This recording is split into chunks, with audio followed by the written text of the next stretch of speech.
Alasan istri tak mau melayani, adik ipar pun menjadi sasaran. Bila sedang berada di rumah mertua, biasanya kita sangat menjaga sopan santun, tapi tidak dengan si Endro Tarto Suartomo ini. Usianya 33 tahun yang berada di Bantul, Yogyakarta. Di hari yang sangat sepi di rumah mertuanya, Endro celamitan mengincar adik iparnya untuk melayani syahwatnya. Dia beralasan karena istrinya tak mau melayani, sehingga di pagi hari adik iparnya pun menjadi sasaran. Nah, bagaimana kejadian itu bisa terjadi? Langsung aja kita simak beritanya. Ya, di pagi itu rumah mertua Enro memang sangat sepi. Di rumah itu hanya ada dirinya, anaknya yang masih kecil, dan juga adik iparnya yaitu Marwati yang usianya kurang lebih 16 tahun. Marwati adalah seorang cewek manis yang dititipi kakaknya untuk menjaga si kecil. Marwati sendiri sangat sayang kepada keponakannya itu. Suasana rumah yang sepi karena kedua mertuanya pergi, sedangkan istrinya juga pergi bekerja. Sedangkan Enro sendiri berada di rumah karena semalam pulang saat dini hari dan tidur hingga pagi hari. Saat dia pulang ke rumah mertuanya itu, Enro lalu mendatangi istrinya dan mengajaknya untuk berhubungan. Namun ajakannya mendapat penolakan dari istrinya. Sang istri menolak untuk melayaninya. Tentu penolakan itu ada alasannya. Sang istri tak mau melayani sebab malam itu si Enro yang baru pulang ke rumah mertuanya dalam kondisi mabuk berat. Sementara istrinya bau asap rokok saja sudah tidak tahan, apalagi bau miras.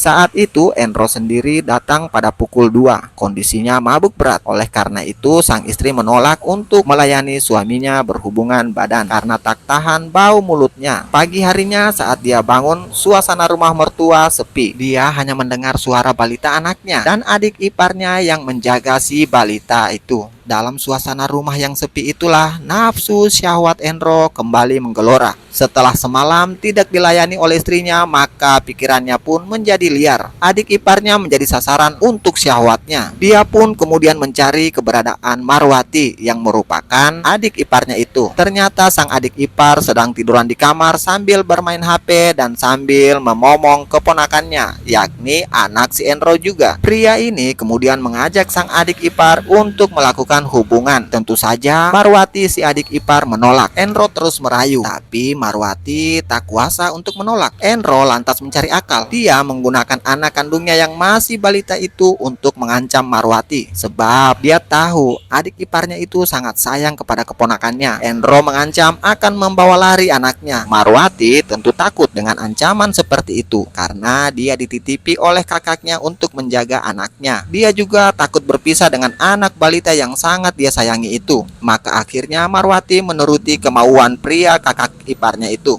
Begitulah kejadiannya sehingga Marwati membuka pahanya untuk si Enro. Enro seperti orang teramat dahaga dengan ganasnya, tanpa belas kasihan membuka isi selangkangan adik iparnya. Dan parahnya hal itu terjadi di rumah mertuanya sekitar pukul 9 pagi saat suasana rumah sedang sepi. Setelah melampiaskan kebejatannya, si Enro tetap di situ seakan-akan tidak terjadi apa-apa. Meski mertuanya dan istrinya sudah datang, dia santai-santai saja, tak memperlihatkan ekspresi yang mencurigakan. Usai peristiwa itu terjadi, Marwati pun kemudian menceritakan kejadian yang menimpanya itu kepada ibunya, yaitu Sulasmi. Mendengar itu, Sulasmi geram dan kemudian melaporkannya ke polisi. Aparat kemudian mengamankan si Enro di keesokan harinya. Enro lantas ditetapkan sebagai tersangka dan dijerat dengan Undang-Undang Perlindungan Anak karena korbannya masih di bawah umur. Enro pun ditahan. Dalam penelusuran selanjutnya, ternyata dia sudah pernah berurusan dengan hukum dengan kasus yang lain.